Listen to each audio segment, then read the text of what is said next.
Welcome back to the deep dive. So, we got a ton of questions about an online shopping site called Elite Aura. That's eliteaura.com. You wanted to know if it's legit, so today we're doing a quick fire analysis to see if it's a place you can trust. Exactly. And the usual advice is, always check reviews. But we want to go a bit deeper. Our mission here is to look at how the site actually works. What does the process itself tell us about who we're dealing with? I like that. It's about the mechanics, not just what people are saying. So, for everyone listening, let's just jump right in. What's the first thing you found when you looked under the hood?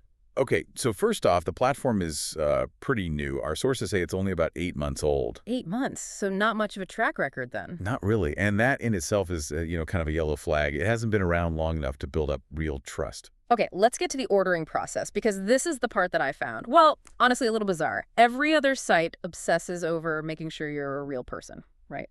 Oh, yeah.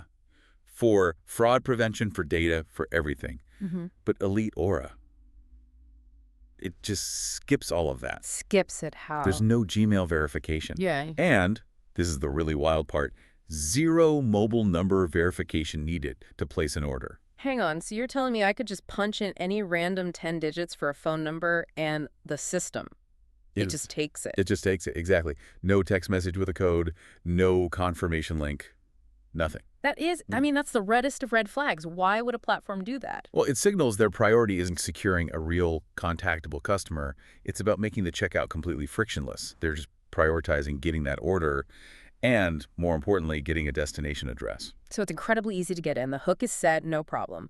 But what happens if or when the package actually arrives? This is where you have to be so careful. The advice we're seeing is to check the product immediately. Make sure it's the right item, the right quality. Why? Because the exit strategy is where it all falls apart. You got it. That's the major friction point. If anything is wrong, if you need to return it or get a refund, that's where people hit a wall. And what are these complications? Is it just like a slow process or is it something more? It's way more than just slow. We're talking about, total communication breakdowns. People report getting ghosted. You send an email, you try the contact form, Yeah. and just crickets. The communication channels are dead ends. So that return policy they probably have listed on the site is basically just for show. Well, it seems that way.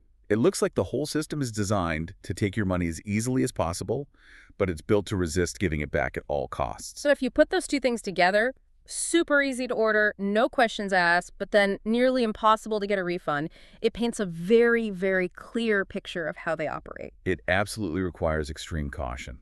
When a site's mechanics are that lopsided, easy in, hard out, you really have to ask what kind of business model that's actually supporting. Right. So here's the final thought for you, the shopper, to take away from this. Think about it. A platform that doesn't spend a single second confirming you're a real contactable person. What does that tell you about their main priority? Is it securing reliable customer data, or is it simply about moving a product and collecting an address? That imbalance is definitely something to look for as you vet other sites in the future.